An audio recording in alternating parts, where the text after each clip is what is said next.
네, 홈트리오TV의 이동혁, 김성재, 정다원입니다.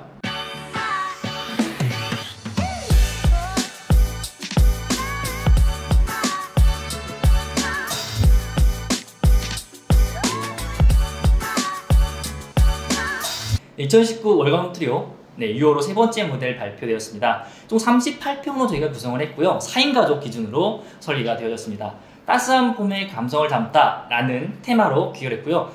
보시는 것 자체가 좀 더 젊고 좀 봄의 기운을 담고 있는 느낌을 많이 받으실 거예요. 기호를 좀 설명할게요. 127.17제곱미터 저희가 건축 면적으로 설계를 했고요. 1층 83.70제곱미터, 2층 43.47제곱미터로 해서 38평형으로 기획이 되어졌습니다. 그동안 봐왔던 기역자형, 일자형, 박스형보다는 조금 다른 느낌으로, 그러니까 내부 중정은 아니지만은 외부의 중정을 감싸는 듯한 디귿자형으로 설계된 주택이라고 보시면 될 것 같습니다. 외부부터 한번 보고 갈게요. 이 주택은 모양 자체가 저도 상당히 좋아하는 모양이에요. 제가 이제 퓨전 모델들을 상당히 좀 좋아하는 편인데, 전원주택이라고 하면은 너무 천편일률적으로 이제 똑같은 모습들이 사실 많이 보이는데, 이 주택은 디귿자 형태라든지 이제 형태만으로도 지붕의 모양, 그리고 전체적인 매스만으로도 다른 주택들과 좀 모양을 좀 달리하는 모습인데, 정말 조화롭게 이루어져야지만이 이 주택이 좀 고급스럽게 보이지, 자칫 잘못했다가는 굉장히 이제 싸구려 주택으로 평가받을 수도 있기 때문에 이런 외장재들이나 이런 것들에 굉장히 신경을 쓴 모델인데, 실제로 이 주택은 고급 자재들을 많이 썼습니다. 이 주택의 이제 전체적인 부분, 흰색 부분은 세라믹 사이딩으로 저희가 마련을 했는데요. 세라믹 사이딩 자체가 고급이고 고가이다 보니까 실제로 건축된 모습을 보게 되면은 대리석이라든지 여러 가지 고급 자재들에 비견될 만큼 이런 뛰어난 완성도를 보이고 있습니다. 파벽돌은 좀 거칠지만 세라믹 사이딩은 워낙 정제되어 있는 모습이기 때문에 이 정제된 디자인을 가지고 있는 이런 주택들에는 상당히 어울리는 모습이고, 위쪽도 평기화 아니면은 이제 징크 자재를 써서 시크한 모습들이랑도 잘 어울리는 세라믹 사이딩이고요. 검정색으로 마련되어 있는 1층 이제 하단부인데요.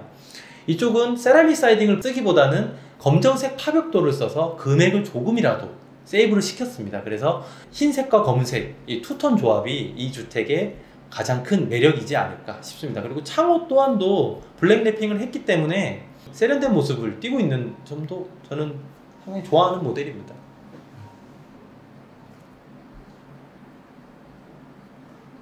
왜 쳐다봐? 여기 가더라고. 외관 설명하라고? 외관 설명. 제가 보는 외관은 이 집은 박공지붕 그리고 경사지붕의 조화, 어떻게 보면 부조화 같기도 한데요. 그 부조화 속의 조화를 이룸으로써 밸런스를 맞췄다 라고 말씀드리고 싶습니다.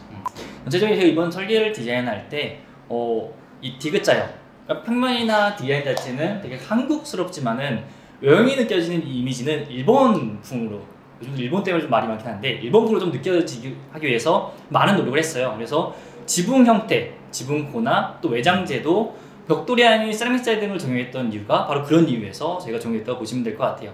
세라믹 사이딩은 텍스처가 있지만은, 재질감은 있지만은 좀 더 밋밋하고 깔끔한 느낌이에요. 반대로 돌 같은 경우에는 거친 마감력이 느껴지지만은 무게감이 있는 형태예요. 그래서 저희가 인조석이라고 그러죠. 인조석 파벽돌하고 이 세라믹 사이딩을 혼합 섞어 쓰면서 너무 가벼워 보이지도 않고 또 너무 무거워 보이지도 않은 그 중간 지점을 밸런스를 맞췄다고 생각하시면 될 것 같아요. 자, 1층 평면 함께 살펴보시겠습니다. 현관을 들어서면 바로 오른쪽으로는 자녀들의 방이 앞뒤로 배치가 되어 있는데요. 그래서 특이한 점은 가운데 드레스룸을 모두 앞에 있는 방 그리고 뒤에 있는 방 모두가 한 공간을 이용할 수 있게끔 디자인을 했다는 게 좀 특색 있는 포인트라고 볼 수 있고, 그 가운데는 현관 앞에 바로 계단을 형성해서 일단 동산을 줄이고, 그리고 왼쪽에는 거실, 주방, 그다음에 욕실, 그리고 다용도실, 뒤쪽으로는 보일러실 이렇게 배치를 해서 컴팩트하게 구성을 했고요. 1층의 특징을 보면 평면상으로 보면 상당히 디귿자 형태로 보입니다. 근데 물론 겉에서 봤을 때는 디귿자의 느낌이 잘 살지는 않지만 평면으로 봤을 때는 확실하게 디귿자 구성을 하였고, 그 움푹 들어간 부분에는 작은 정원 그리고 티테이블 이렇게 놔서 집의 가운데서 무언가를 할 수 있는 공간을 계획을 했다는 게 1층 평면에서 볼 수 있는 포인트라고 할 수 있겠습니다. 요새 들어 많이 생기는 게 이제 저 중간에 예전엔 데크가 막 앞으로 막 뻗어져 나왔었는데 요새 들어서 저렇게 데크가 뭔가 이렇게 숨겨져 있는 듯한 어떤 감싸져 있는 듯한 모습들이 중정이라든지 후면부라든지 많이 보였었는데 이제는 전면부까지도 저렇게 많이 이렇게 보이지 않고 외부에 어떤 환경이라든지 이런 것들이 노출되지 않게끔 많이 형성되어 있는 모습들이 저는 저게 요새 현대주택의 특징인 것 같아요. 건축주님들이 그걸 또 원하세요. 저희가 개발해서 드리기도 했지만 건축주님들께서 어디서 보시고 오셨는지 몰라도 저런 부분들을 더 원하세요. 이게 이제 현대 전원주택 건축주님들의 특징이지 않을까 싶습니다. 그리고 자녀들 방 같이 보이는 저 부분이 중간에 저 분리해놓은 부분이 상당히 아이디어가 있는 것 같아요. 뭐 어떤 것들은 창고로 쓸 수도 있지만 이제 옷 같은 것들을 보관해야 되는데 방에다가 옷 같은 걸 보관하자니 또 족박이장을 계속 써야 되고 붙박이장을 안 쓰자니 또 어디 보관할 데가 없고 또 방을 2칸을 만들어야 되는데 2개를 만들기에는 평수가 옹색하고 하기 때문에 저렇게 이제 드레스룸 비슷한 공간들을 만들어주면서 둘이 통로도 쓸 수 있고 오해 깊은 형제가 또 만나기도 좋고요. 그래서 저는 저런 부분들을 상당히 아이디어가 뛰어난 공간이지 않을까. 건축주님들한테도 아이가 10년 이상 본인과 같이 함께 살아야 된다면 저런 공간 하나 만들어주는 것도 저는 굉장한 아이디어가 있다라는 점도 추천드리고 싶습니다. 제가 이제 1층을 구성할 때 안방을 2층으로 올려버리고 자녀방으로 1층을 구성을 했고 왜냐면 막 뛰어다녀야 되는 나이기 때문에 하고 오히려 이제 부모님 방은 2층을 올려서 좀 분리가 될 수 있게 했고요. 그러니까 많은 분들이 드레스룸이 있으니까 붙박이장은 없어도 된다 하시는데 붙박이장은 이불을 넣어야 되고요.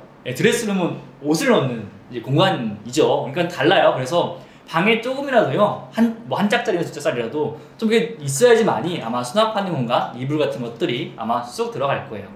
그리고 중정에 대한 부분 한 번 더 찍고 가게 되면은 이제 옛날 같은 경우에는 이제 담벼락을 원하는 만큼 높일 수가 있었죠. 최근에 지어지는 이 단독주택 단지 같은 경우에는 보통 많이 요약 1m 아래예요. 90cm로 제약을 두는 곳이 많아요. 그러니까 다시 말하면은 투시형 담장을 하라고 하는 곳들이 많거든요. 이런 곳은 담장을 못 세워요. 못 세운다고 봐야 돼요. 다 보여요, 집안이. 그러니까 얘네는 거실 앞쪽으로 뻗는 데크가 좀 많았었는데 요즘에는 안쪽으로 감춰지는 데크가 대신에 나무 같은 걸로 조경을 통해서 시각을 차단하는 형태. 그러니까 리본 주택처럼 이렇게 안으로 들어가는 중정 같은 개념의 데크 공간이 좀 많이 좀 생성되고 있다. 이렇게 보시면 될 것 같아요. 2층 설명 좀 해주시죠.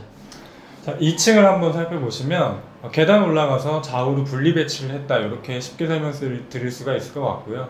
방을 끝과 끝에 배치를 해서 나눠놨다. 이렇게 보시면 되고 그 사이에 화장실 그리고 피아노를 취미삼아 칠 수 있는 작은 공간 그리고 베란다 이렇게 구성이 되어 있습니다. 컴팩트하죠.